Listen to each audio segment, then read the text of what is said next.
Good evening, everybody. It is 7 o'clock on a Monday. It is 7, right?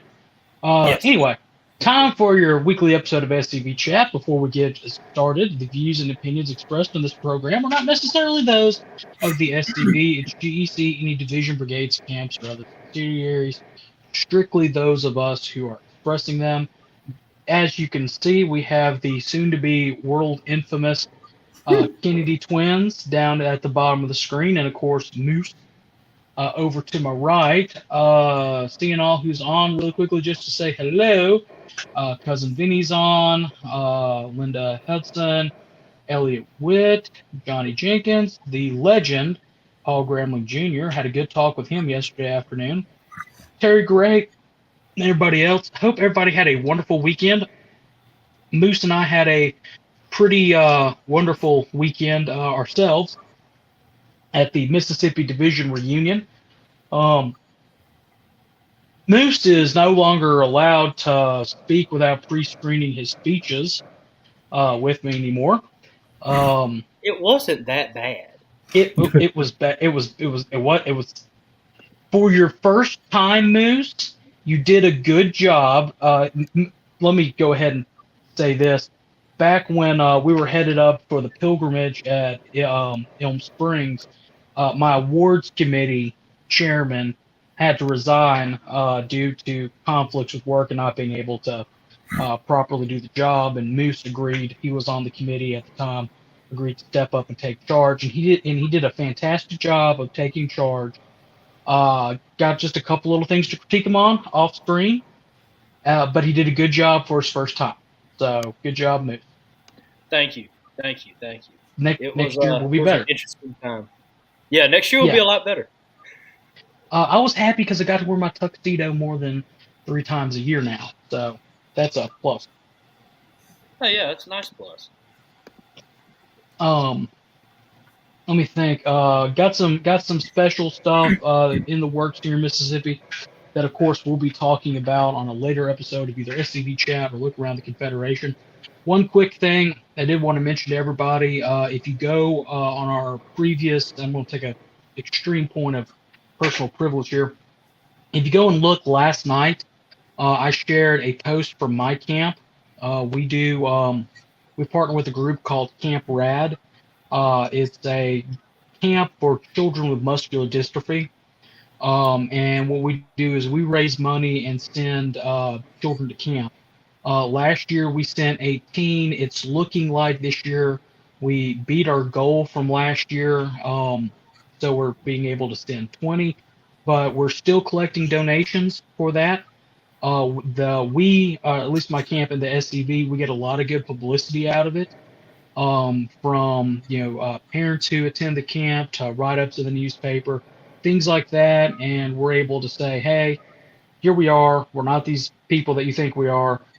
We care about our community. We care about these kids because that's the way our Confederate ancestors would have done it. So if you go and look back on the page, you'll see the link that I shared last night. If you feel so inclined, please go and donate. So, yeah, there's that. What? I have a shameless plug real quick. Sure. The Moose Mania shirts are still available now. So if you want one, please go get you a Moose Mania shirt. They're limited edition. Only 50 will be sold, and all proceeds will go to making SCV Chat better production, maybe even get me some better Wi-Fi. Who knows? But I want to thank everybody who has supported it already. Things are looking good. And so, yeah, go get you a Moose Mania shirt if you want one. It's in the tag. Speaking of shameless plugs for us to be able to make money here on the channel, we've started selling sponsorships for our show. And one of our sponsors, 1175 Firearms, has been paying us to do these moose packs. And it's time for our weekly moose packs. Of course, really quickly, 1175 Firearms is owned by our good friend Carl Jones, AOT councilman, past Alabama division commander, and all-around great guy, even though he, just like me, prefers a 9mm because of the ammo availability. Anyway, Moose fact of the week is the flap of the skin under a moose's chin is called a bell. That is, of course, brought to you by 1175 Firearms and from National Geographic.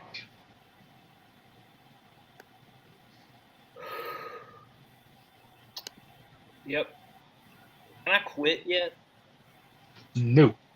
Can I quit when you get out of office? Well, seeing how SCV chat, we don't elect officers, it's kind of an indefinite thing, like being in Congress.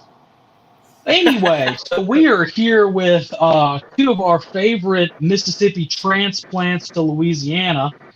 Somebody had to go over there and teach those boys in Louisiana how to really do things. I mean, they're still under the Napoleonic Code. We have the Kennedy twins with us who are here to talk about the update on the Confederate Legion. How are you guys doing? Well, I'm doing great down here and up here in northern Louisiana. I don't know how Ron's make it down there in hot and humid South Louisiana. Well, it's hot and humid down here, but I think it is everywhere right now. Well, they don't call it the deep South for no reason. It's deep and hot, I tell you. Connie, can I go ahead and get started on the update on the Confederate Legion? By all means, sir, the floor is yours.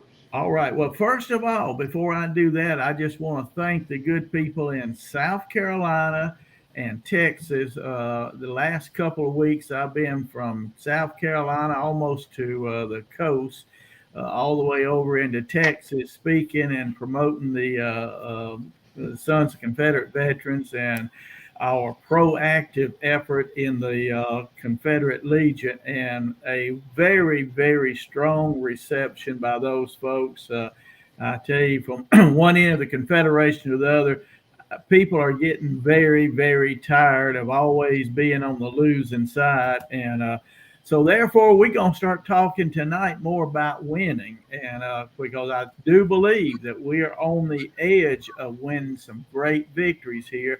But it's not going to happen by accident. It's going to take some effort. Now, before I get too far in, let me just give you a quick update on some of the things that are going on in the Confederate Legion. First of all, we're still working on our Confederate Legion Make Dixie Great Again website. Ray Shores and the people at Victory Flags and more, this is basically a volunteer effort. I know it's taken a long time. It's some aggravation. You can still go onto our website. You can still find and download the material that we'll be talking about tonight.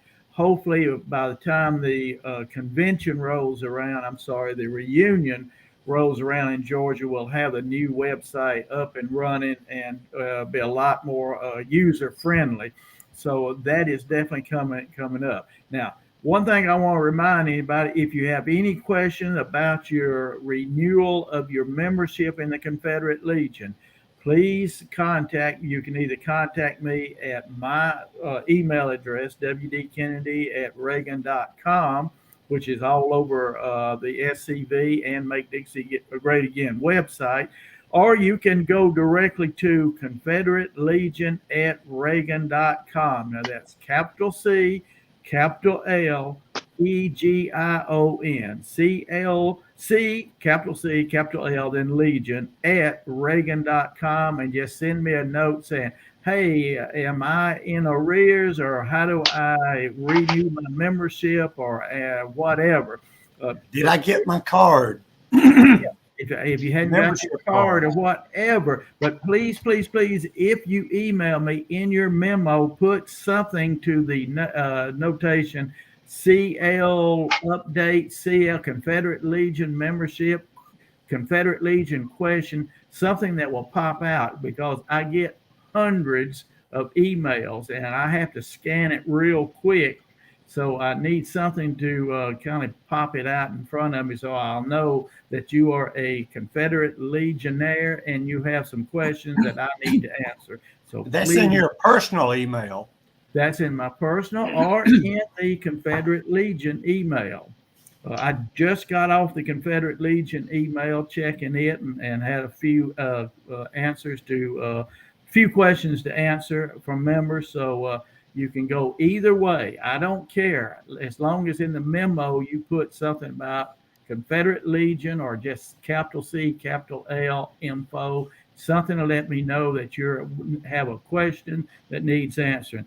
Don't send me a long dissertation. I'm sorry, fellas. I know everybody wants to speak their piece, but we've got 30,000 members. If everybody just sent me one short line, it'd take me all night to answer all read and answer the questions.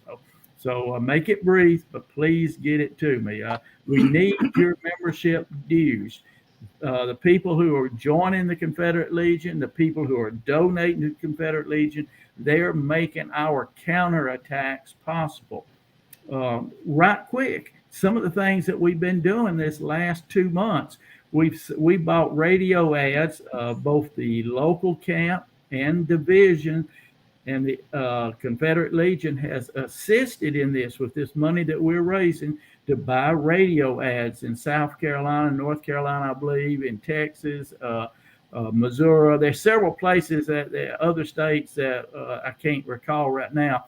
But in a lot of places, I get a email from a small camp. They'll tell me, Mr. Kennedy, our camp has raised $150 for some radio ads. Can the Confederate Legion help us? And as long as we've got money there, that money will be spent to promote the cause of the South. People do not donate to the Confederate Legion. They don't join the Confederate Legion just so their money can sit in a bank account in Columbia, Tennessee. Is that not right, Ron? That's right. The money doesn't do any good unless it's buying good, positive PR for the South and especially the sons of Confederate veterans. And we want to make sure that the camps realize that if you're willing to do part of the effort, we're going to help you. But don't wait till something bad happens and then says, hey, would you spend a couple $1,000s down here to help us save this monument? You know, let's get ahead of the game. What Ron's talking about here is proactive, being proactive. I've said this many times in my Forward the Colors articles. An ounce of prevention is worth a pound of cure. And even if let's just say in your community, your SCV camp, let's say you've been sending letters out to agents of influence in your community. Ronnie, who are the agents of influence that these camps should be talking to? Every time you get a chance, just like what Commander Connor just said about his camp going out and helping with the multiple dystrophy? Yeah. And see, that's a great thing. But if you hold it to yourself, no one's going to know but a few people. But I'm sure they went ahead and sent some letters out. He said he had news releases out, got newspaper coverage. Really important. Send some letters out to your Kiwanis Club leaders, to your other civic Kiwanis clubs. Don't forget about the Knights of Columbus. Don't forget about your religious leaders, and especially don't forget about your politicians. Just send a short little note, maybe a photocopy of your news release, and send that out and say, hey, look, this is what we're doing. Just want to let you know. You don't have to lecture them. You don't have to threaten them or anything. You just want to let them know. This is what the SCV is about. And you might want to mention that we're the longest continuously running veterans organization in America. So it's always good to include that. And by the way, don't forget to let the VFW and American Legion know as well. These are agents of influence. Now, that doesn't mean that everybody in the American Legion is going to rush over and join the SCV, but it does build you a solid base of support. And I make this point hopefully clear in Dixie Rising that there's a difference between supporters and activists and members. Now, we have a lot of support. We want those supporters to become active supporters, and that's how we get the information out to them. And it's difficult for the neo-Marxists to maintain the level of oppression that they maintain. They've got to be giving out about 100% of the information. If we can just get 1% of the information out, our truth, with the fact that our people already believe in us, will overcome their total domination of the digital media and the mainline media, academia. We can win like that. So these agents of influence are so important.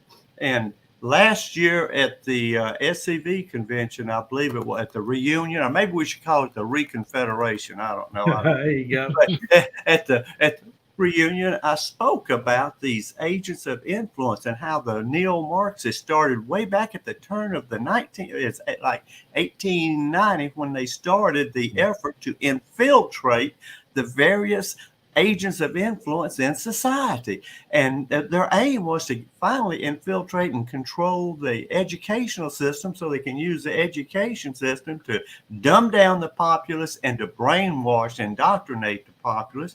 And that's what they've done. But they didn't start overnight and have victory. They've been working at this for, over 200 years almost. So we can't expect instant results, but we got to get out and start doing it. And because the mass of people support us already, we don't have to have 200 years worth of effort. We can do it with just a couple of months of continuous effort. But you can't just do it one time and say, well, that's it for this year. It's got to be continuous. Absolutely right. Some other things that we've done this past 2 months, we did a flyover over NASCAR in South Carolina and with the Confederate flag. And again, we're trying to get the information out and letting people know we're still here. We're fighting the fight. We haven't gone away and we're not going away. We have sent out a couple of thousand of Dixie Defenders. There's a group in Missouri. And if any of you Missouri boys are on tonight, if you'll speak up, let us know. I'd be glad for people to know who's doing this. But they bought, I think, 1,500 Dixie Defenders to put in a local newspaper. Now that's what you call being proactive, buying radio ads, putting out a Dixie Defender. Even if you don't put it in newspaper, if you just spread them out in your community, you can hand them out at festivals, at gun shows. You can hand them out at civic events. You can leave them in waiting rooms. If you go to a waiting room, you sit down, you take one with you. When you leave, but leave the Dixie Defender or Southern Defender, whichever one you got, leave it there for somebody else. There are hundreds of ways that you can get this information out. And Ron alluded to this, and I'm going to repeat it. Just a little candle in a dark room will dispel a lot of darkness. We are that candle. We can do that. We can provide the light. And it doesn't take much to overcome the enemy because we have not only truth on our side, but we have the hearts and minds of the people on our side. And in the next half of this program, I'm going to get Ron to tell us about how we know that we've got the hearts and minds of the people on our side. Now, one thing I do want to mention, we've got coming up the reunion in Georgia, the SCV National Reunion. And Ron is going to be our guest speaker for the Heritage Luncheon. The Heritage Luncheon is Thursday noon. Be sure you get your ticket. You can come hear Ron. He's talking about we can win. The data is in. We can win. The data is in. We have the data that proves that we can win. And, you know, fellas, it's not a fact that we are in a hopeless battle. We're in a battle that we'd have to try hard to lose if we would engage the enemy correctly using the information that we have at hand. So Ron will be speaking at the Heritage Luncheon. By all means, get your ticket, come on and hear what he has to say. I'm going to hold him down to about 25 minutes because we don't have a lot of time at the luncheon. We have to eat. We have a little bit of Confederate Legion business, heritage business take care of. Have a lot of good fun talking to folks, meeting folks again, and hearing what Ron has to say. So by all means, show up. Ron, do you have anything other than we'll get into the polls and everything in the second half, but do you have anything to add about what you're going to be talking about? No, I think the important thing is that, as you said, we've got the majority of the people who are they're passive supporters. Our job, and we're going to prove it. We got the proof. I mean, but we're going to show the proof. But also, we can't expect to win this by doing the same old things. And just like Connor said, what his camp is doing, man, that is way outside the comfort level of a lot of people. It's not, doing what we usually do: meet, eat, and retreat. Polish a few tombstones. There's nothing wrong with eating, and there's nothing wrong with cleaning tombstones. But the important thing is to do something and get it out to the public. Let the world know who we are and what we're doing, what we're about. Donnie, you wanted to show everybody the Dixie Defender, so that see what. Moose, you got that Dixie Defender first page. Well, while Moose is doing that, really quick, I just want to say that y'all talked about what my camp, what we called the take one, leave one. Guys, get yourself a copy of the Defender, and you yourself, everybody needs to read it before you hand it out, because the only way that we can really win is if we ourselves are educated about the truth, and that way when we do get into somebody who doesn't want to who's trying to put down our heritage, we can say, okay, well, this is the truth. These are the facts. You can't win that battle if you don't have that ammunition. So whenever you order one for your camp, make sure you got enough for everybody to take 2 copies, one for them to keep and one for them to leave. At least one. Absolutely. One other thing, we're approaching June and July. We do have a counterattack going, a Confederate counterattack on the website. We'll hopefully for the end of the week, we'll have a constant contact heads up to all our Confederate Legion members, and going out to the various SCV camp commanders that we can get a hold of, telling you about this counterattack. Now, this counterattack, this is our proactive effort of the SCV.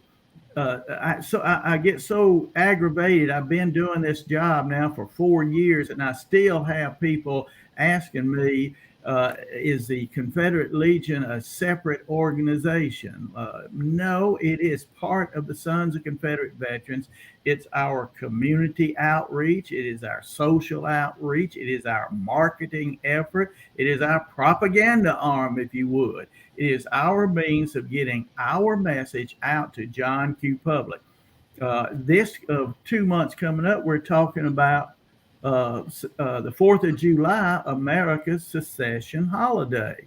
Ron, why do I call the 4th of July America's secession holiday, and why should Southerners be proud of that fact? Well, for one thing, Virginia was the first colony to secede in May, secede from the Union with Great Britain. And in her proclamation, she actually says the Union hitherto between the mother country, Great Britain, and the colony of Virginia is hereby dissolved. The Union dissolved. So secession is a natural part of our July the 4th celebration. Do we have time to see that Dixie Rising, Don? I wanted everybody to see what it looked like. I'm sorry, Dixie Defender. Yeah, here we go. There you go. Don, why don't you explain why this is so unique and different from what we've been doing in the past? Okay, this Dixie Defender was basically written up for gun shows and civic events. It is what we call a soft sale for the Confederacy. It's not something that's in your face. Yankees were horrible. No, the war wasn't about slavery, states' rights. It's a soft sale. It's interesting, especially with people who go to gun shows.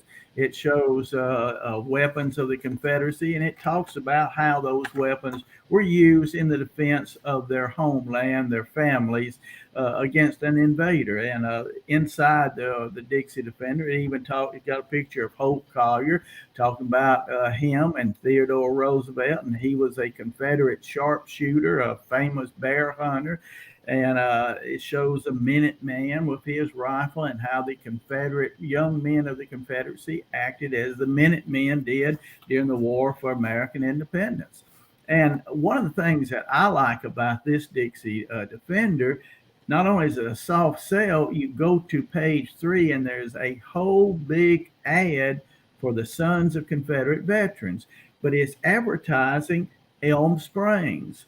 The National Confederate Museum is advertising our headquarters, and it's noting that the burial site of General Forrest is right there. You see it right on there.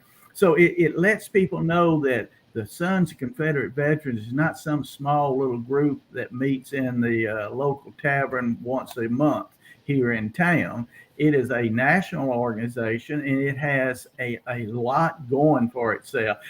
When people want to join an organization, sometimes they're a little bit afraid of joining some little small group. But when you show them that, hey, we are a bona fide group that has a lot of material, we have assets, we've got an antebellum home, we've got a National Confederate Museum, the only national pro-Confederate museum in the world. So it's ours, and we run it. It's not going to be killed with wokeism. It's not. You're not going to go there and get a politically correct lecture on some neo-Marxist crap. You're going to get the honest to God truth. People see that, and they'll understand that this organization is big. And we've also got on this. Is any way, Moose, we can scroll down to the bottom third of that ad? Come on now, keep on going if it'll go. In the bottom there, you'll see there's some QR codes there that you can just hold your phone over those QR codes, and you'll get about a 4 to 5 minute video about honoring America's military heroes, which includes, of course, Confederate heroes. Another one, Monument Matters, that talks about why we honor monuments. Now, if you look to the right of those QR codes, you'll see a big blank white space. A big blank white space. I'm going to try to hold this up. There's my white space, and there's something written there. I know you folks can't read that, but this weekend Ron and I was at a gun show in Monroe, and I took a stamp for my camp, Major Thomas McGuire Camp, Sons of Confederate Veterans, West Monroe, with contact information, and stamped it right on that and gave it out. So now the people in this area, they'll know that not only is this a national organization, but we have a camp in West Monroe, and it's named after McGuire. McGuire is a rather famous name in this area. So there's two positives there, and then they've got contact information. So all these things work together as a soft sell for our side of the story. And we need to do this throughout the Confederation. The guys in Missouri are not only putting it as inserts in newspaper, but they're handing them out also. Remember, when we do our counterattack, if you would be handing out Southern Defenders or Dixie Defenders, they're both of them are good. Either one of them will get our information out to the general public. Put our videos on your social media. Download from our website these videos. Put it on your social media. If you can get a group of people together, buy some ads, contact us at the Confederate Legion. If the money is available, we'll definitely spend it to help you promote it in your area and run these ads on your local station. Now, folks, if we keep doing this over and over, we can have a major impact. Send those letters out to agents of influence in your community, other civic organizations, and all political elected officials. I don't care if they don't like what they read. Send it to them. Make them angry if that's what you've got to do, but let them know you are out there, and we're not some little group of people that meet in the back room of a tavern once a month and that's it. We're a big organization, and we've got big plans for taking back what is ours, our heritage, our rights, and our constitutional liberty. It was real interesting at the gun show this weekend. We were handing out the Confederate Legion stuff, the Dixie Defender, and I had one guy who was really interested. He was just very complimentary of what we were doing. We had the McGuire, and what was the other camp? That Benton camp. The Benton camp, McGuire camp, was down one table down from us, doing a great job, giving out good information and all. And it was really a great time. This one guy came up young, relatively young. Of course, everybody's young to Donald and I now, but he was probably around Connor's age. And he said, man, I'm so glad somebody's doing something that y'all are doing this. And he said, are y'all just a local group? I said, well, we got groups all over. He said, really? I said, well, we got camps all over the South, all over the nation. We got international camps. And he was just bold. He'd never heard of the SCV. Now, this isn't some alien from who knows where. This is a guy that lives right there in West Monroe, Louisiana. And he said, well, how big is your organization? I said, well, we got over 30,000 members, across. And then I opened up the Dixie the vendor and showed him the international headquarters, the museum. And he was just absolutely thrilled that there was an organization like this out there working to defend his heritage, because he had a great-great-grandfather that fought so-and-so, and he wasn't fighting for slavery. Boy, he gave me a lecture that I told him he was preaching to the choir, but he wanted to express that and the appreciation. And we may get the local camps may get a member out of it. But one thing we got to emphasize, and Donald and I emphasize this time and time again, if you're going to gun shows with the attitude that I got to make enough money to pay it all, and so I can make money off of it and also gain members, you got the wrong idea. Remember, this is a long-term situation. This isn't a short, you can grow mushrooms in the dark overnight. But that's not, we're growing oak trees, folks, and it's going to take time and effort. So it's you go there with the idea that I'm going to be here reaching out, touching agents of influence in my community, one person at a time. But that young man that I talked to, I said, young man, Connor, are you young? I guess you are. No. I do not feel it after this past weekend. Well, compared to Donald, you're young, say. Absolutely. But of course, everybody's young. Even Paul Gremlin's young compared to Donald. So but now anyway, you make me feel bad. Yeah, but nonetheless, this young guy may end up joining. He may become an activist member. But if not, he's moved from a passive supporter to an active supporter. And there, it's a progression. You've got people who are totally asleep and know nothing. Well, we can wake them up if we start making enough noise, but there's a whole group of passive supporters out there that we've got to activate those, make them active supporters, so that they'll pick up the telephone and call their representative, their this, that, or the other. They may even show up at a public rally or something. They won't join right away, but eventually some of them will join. They'll become activists. Well, that's what we're looking at. But it's a long-term thing, folks. You can't go to one or two gun shows and think you're going to double your membership and make enough money selling trinkets in order to even pay for your table. You're not going to do it. I didn't make enough money to, and Don and I were selling books. I didn't make enough money to pay for my Biden gas ticket there and back, But that's not the reason we go. We go in order to get the information out to the general public. And there was a couple of African Americans that came by, and they were very interested. And one or two of them bought books, especially the books about sharecropping. They had no idea. What you mean, white folks were sharecroppers?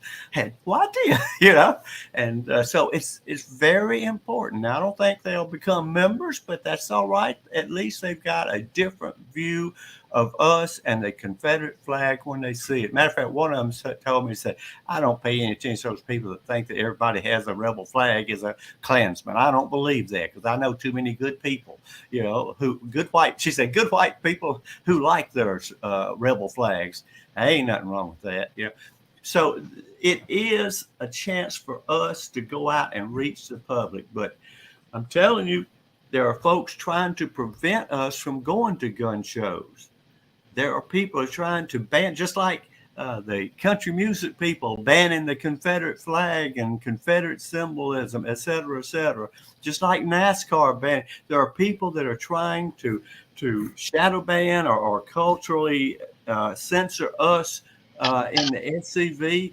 Anyone that has anything Confederate, they can't come to gun shows. There are people that call these gun show people who run the gun shows complaining, threatening. We've got to get our information out so they will know who we are. They've heard about us and know that we are a respectable group. Are we getting close to the break time? We are almost there, but I don't think we actually planned a break. Oh, all right. Hey, You Ron. shouldn't turn the Kennedys loose like that. That's dangerous. Oh no, we know.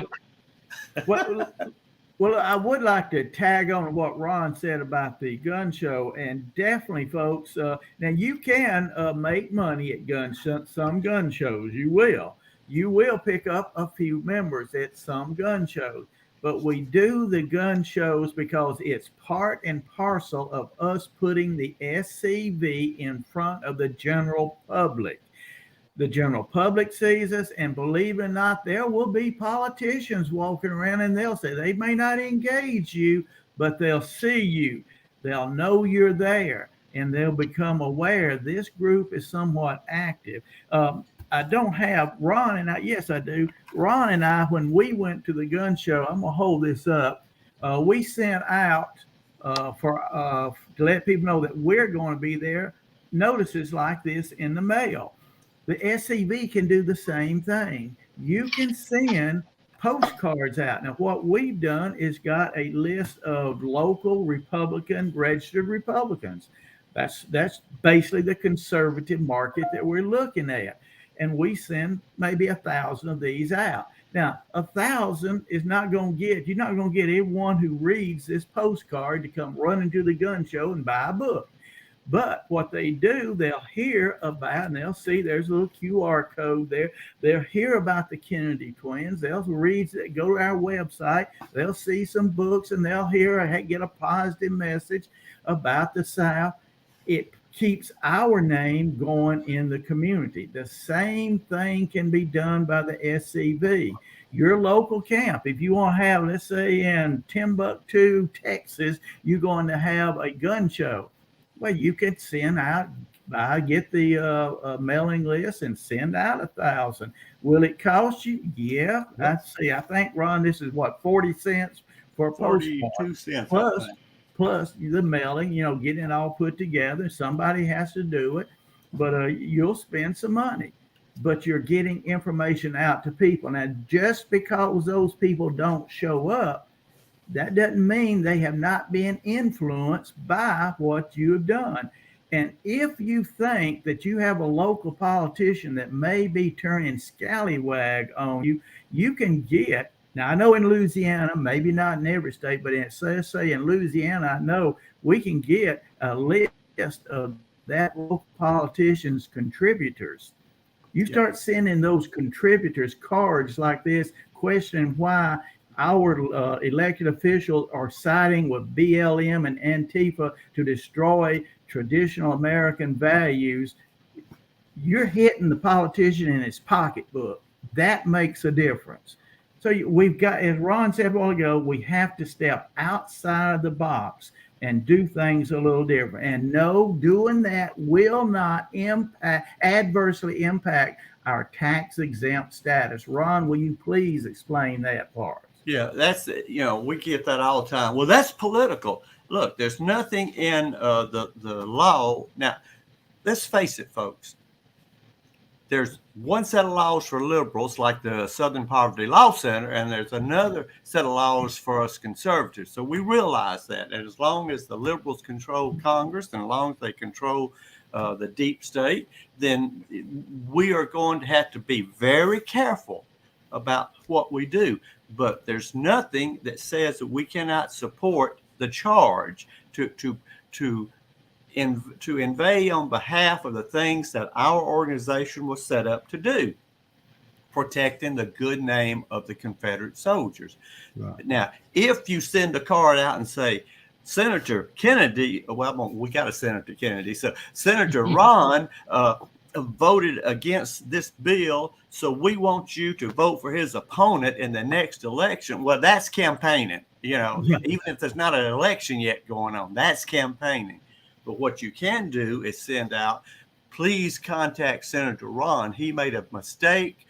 He is hurting our heritage. Please ask him to reconsider what he's doing, and contact the Sons of Confederate Veterans if he has. That's inveighing on behalf of your organization. You're perfectly within the realms of the law to do that. So that's why it's so funny, so important. Right. Advocacy is not illegal nor against our tax exempt status. Is that a Marine sending that information out? It is. Oh my God! So you know it's got to be the fact, folks. So, Did you know Carl Jones was a Marine? all right, but anyway, that's why it's so important to do stuff like this. And, here in Louisiana, and I'm sure you can do it in Mississippi and other states, you go to the Secretary of State, you can order the mailing list or the addresses of registered Republicans. Here in Louisiana, you can bring it down to, if you have, say, a politician who is, say, your county commissioner. I started to say police juror. I don't think you have any police jurors in Mississippi, do you? That's that fine Napoleonic code. We have police jurors. But anyway, your board of supervisors, there's something on the board of supervisors starting to waffle on you. You can get his district's mailing list. You don't have to get 1,000 from all around. So you can just get his district's mailing list. And if you can't send out 5,000, then send out 1,000. He'll get the message. But that's the important thing. Donald, what are we going to do in the future when people, say, from the camp here in, say, in Madisonville, Mandeville, Covington, comes to the the Confederate Legion and say, look, they're trying to remove our monument. Can you come help us? We need some money to file a lawsuit, or we need some help in preventing them from doing this. What do you think we ought to be asking? The first thing we ought to ask them. The one thing, if I'm elected Lieutenant Commander in Chief, and if I can get my twin brother as our acting Chief of Heritage Operations, one of the first things that we need to do in the Confederate Legion when people rush to us and are seeking help is ask a simple question. What have you been doing in the last 6 months to 12 months? What have you been doing positive to impact your community for Southern heritage? In other words, have you done nothing but gone to meetings, gone to your local event, and nobody knows what you have been doing? You've done some wonderful cemetery work, but nobody other than your SCV members knows about it. Have you been contacting the political establishment with every month or every other month or every once a year? Have you been running any of these radio ads in your local community, letting the community know that the Sons of Confederate Veterans exist? We have a right to be proud of our heritage. You have a right to be proud of your heritage. If you say, well, we've done none of that, I'm going to look you in the eye and say, well, why should we help you now? Because don't you remember I've said for the last 4 years, an ounce of prevention is worth a pound of cure.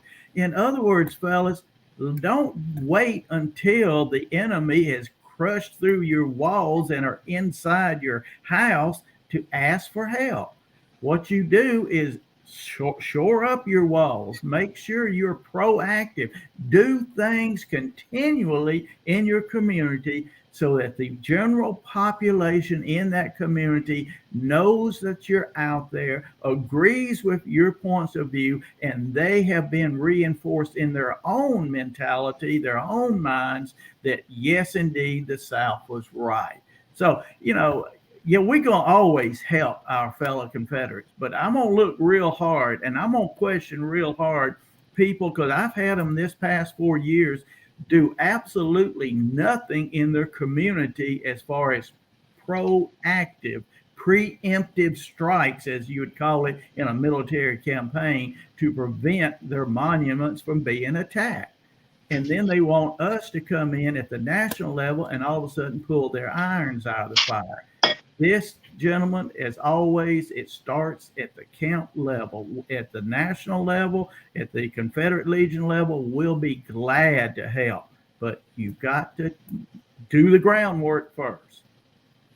All right. The important, and to tack on what Donald just said, is that look, if you're contacting your local agents of influence, the Kiwanis clubs, the Lions clubs, the Rotary clubs, the Knights of Columbus, the local ministers, the politicians in your area, if you are doing that on a regular basis, not once a month or once every 5 years or once when something bad is going on, but routinely showing them what you're doing, getting the word out to the general public, it's going to have two positive aspects. Number one, if the politicians on the board of supervisors or the city council, if they know that you're out there working hard and you've contacted not only them, but the general public, and the general public feels good about what you're doing, they're going to shy away from that controversial issue. So it's preventative. You'll never have to come to us to ask for help. Here. But if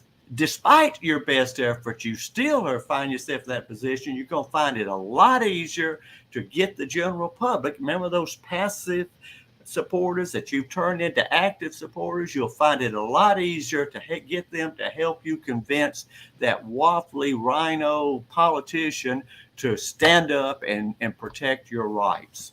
Good going.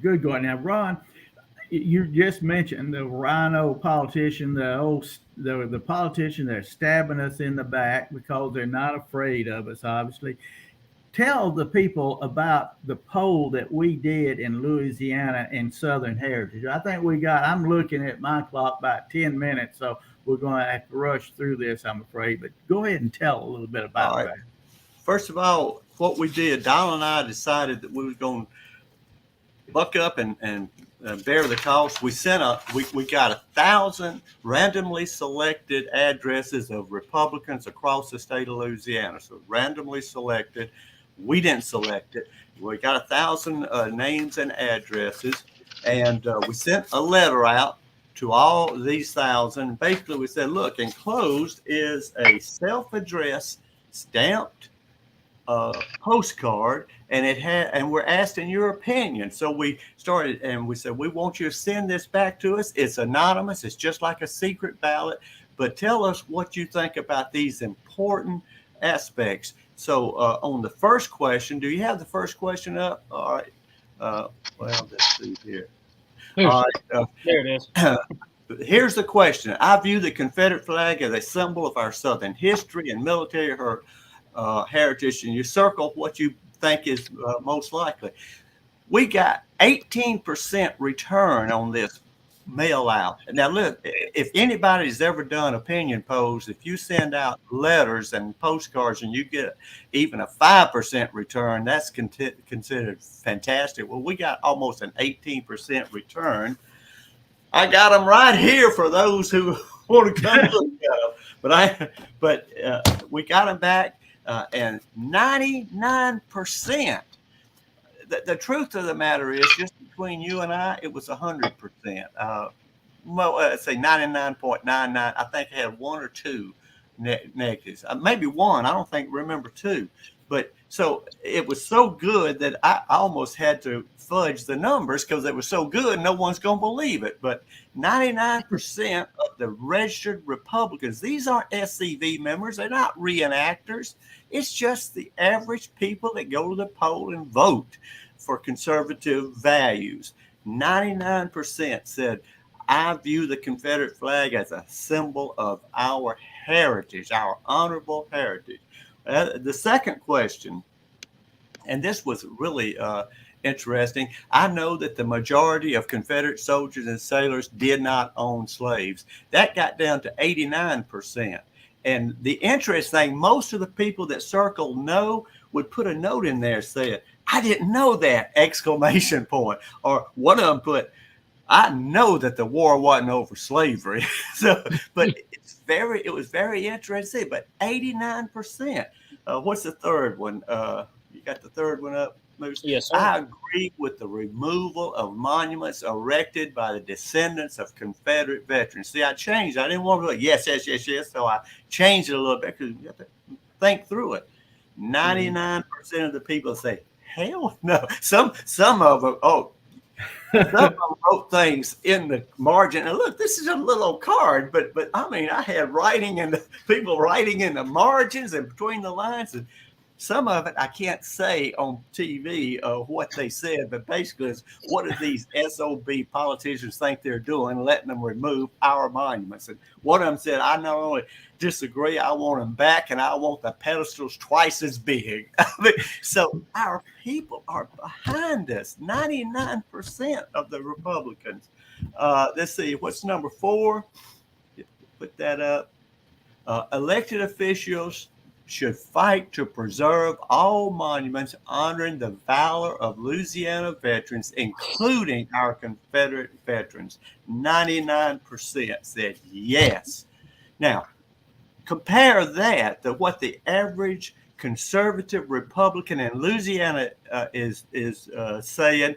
What as to what happened in St. Landry Parish just a short while ago, a parish that went like 54% for Trump, and yet every one of those Republicans voted to remove that monument. They are violating the will of we the people. So we've got to be in a position to bring this to the world's attention. And now, with the new commander-in-chief coming in after July, Brian McClure, he's going to send out a letter to every camp commander, and that letter is going to be reproduced. We're asking the camp to reproduce it and send it to their agents of influence and all of their elected officials. Now, Donnie and I sent a summary of this to every elected representative and senators in Louisiana. So you multiply 1,000 times 2, because you had to 53-cent stamp for the letter, and then a 40-cent stamp for the return postage. Whether it was used or not, the postage still had to be paid. So that plus then the letters we sent out, we spent a fair amount of money, but we got the word out. But the important thing is, if a representative from North Louisiana gets a letter from me, which he did, from South Louisiana, I'm not on. I'm not his voter. He's not worried about me. But now if he gets another letter from the local camp in his area, wow, okay, he better start taking notice of this fact. And that's not enough. The state division has got to spend some money running at least 2 statewide series of ads across the state. And we can do that, radio ads. We can do that. Well, we got to keep, and then the camps have got to make all these types of gun shows, et cetera, et cetera. They've got to participate in the counterattacks every other month. So there's a lot we can be doing, and this just shows you what can be done, and that the people are on our side.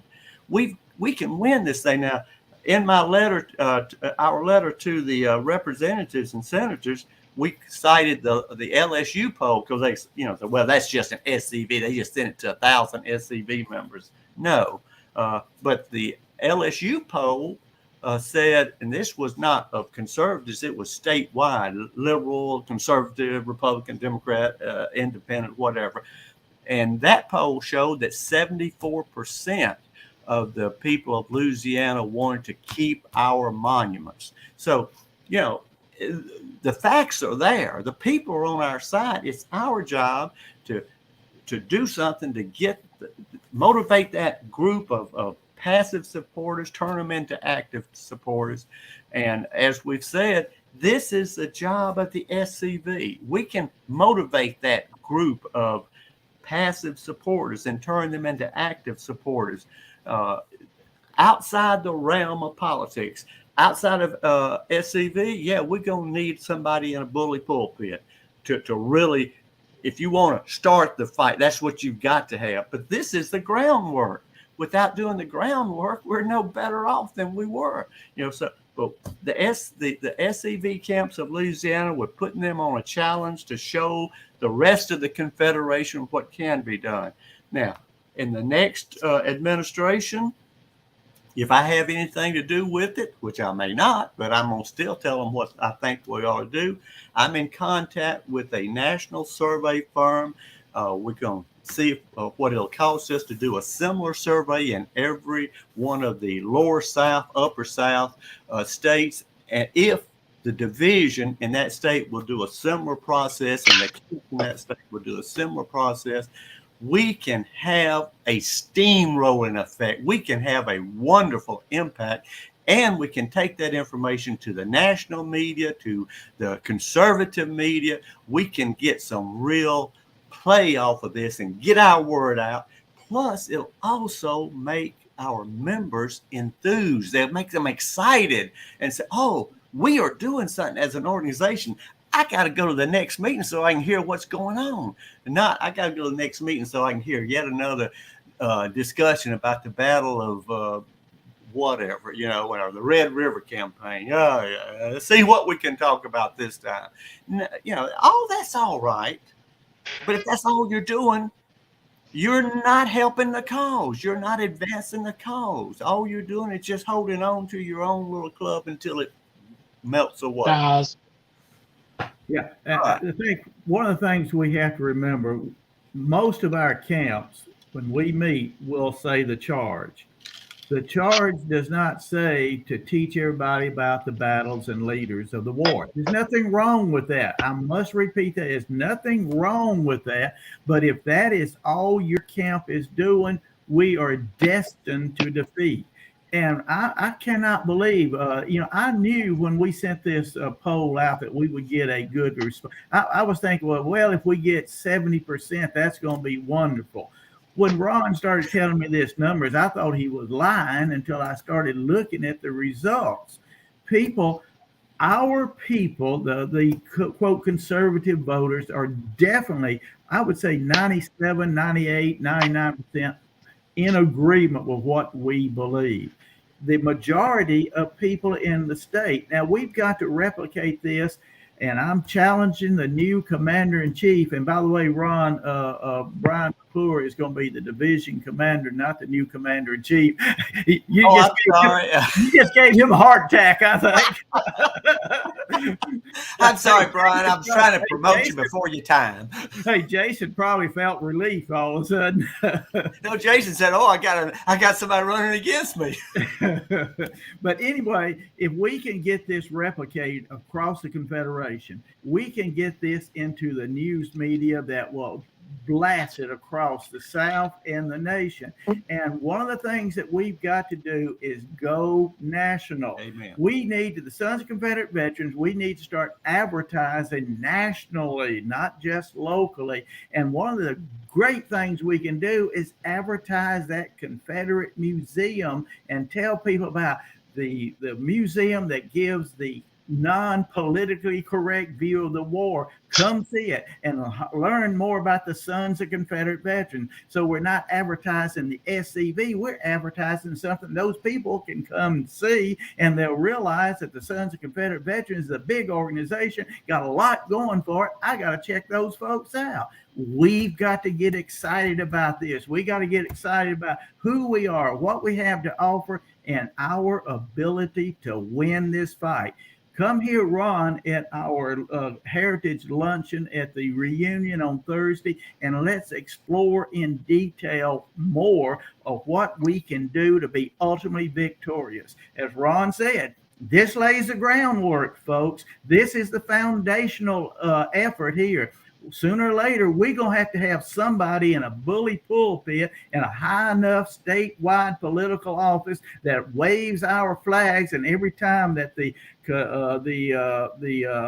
Country Music Association or some other woke group decides to ban us, they'll get in their face, and it'll be on a national platform saying, what are you people doing? Here's a statistic that prove that your constituency, the people who buy country music, think that you're a bunch of damn fools and idiots, and you need to rethink your views of the South and the Confederacy. Man, if we had a guy in a high enough elected political office that would talk like that, not only could we win, we could take back our country. We can undo all the ill effects that happened in Appomattox in 65. And that is what I am about. And I think I am about out of time, Connor, so I'm going to shut up and back out before I start preaching. No. Wait, get on the soapbox. We're good. We get on a soapbox a lot on these shows. Green light. Well, I think go we've ahead with it. just about covered everything, and I just hope people can get excited. And please come to the reunion and hear Ron, and let's talk about this. Ron and I will be there, and let's talk about what we can do to not only take back the narrative, take back our country. It's time. And people all across the world are looking to the South to do something. If we don't do it, it ain't going to get done. And what's on the menu? That may be another selling point. I have no idea. Yeah, Carl used to tell me his least favorite part of being chief of heritage ops was picking the menu for the heritage lunch. Well, right now, no one's even asked me. So if nothing else, we'll have bologna sandwich and one hell of a time flaying Yankees. Well, that's the second part is what's worth it. The bologna sandwich is there to keep Carl quiet. If it's bologna sandwich, it's going to be an upgrade. I thought it was sardines and crackers. Oh my God! Oh. All right, boys. Well, I appreciate y'all coming on. We'll see y'all. We're gonna try to bring y'all on before July 4th, or actually on. Moose, pull up your calendar. So I'm trying to play around, pull mine up on my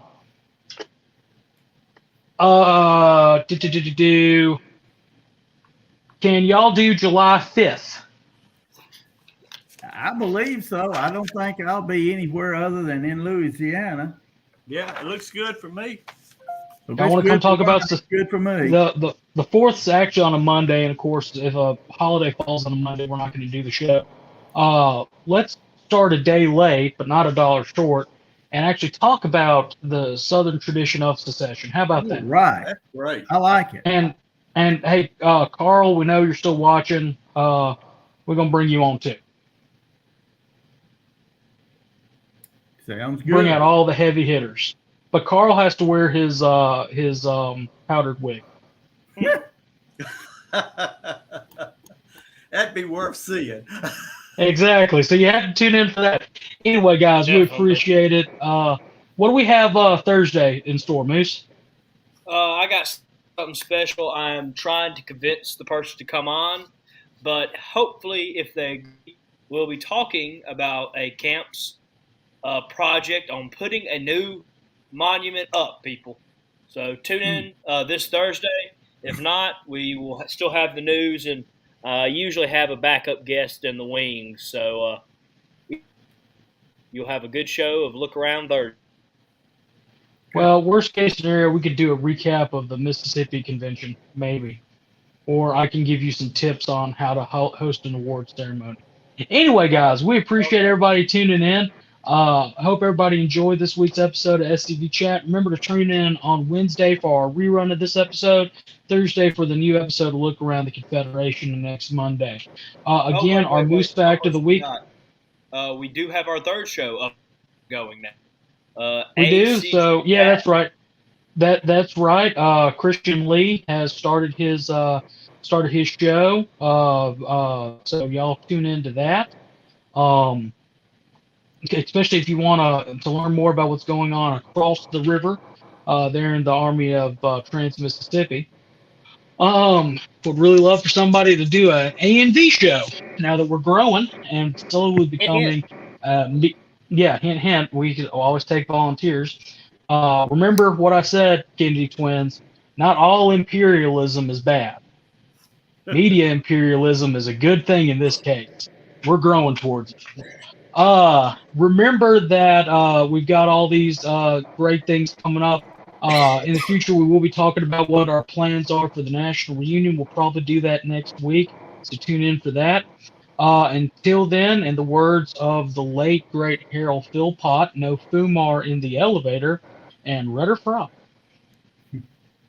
Rare Frog. Night, everybody.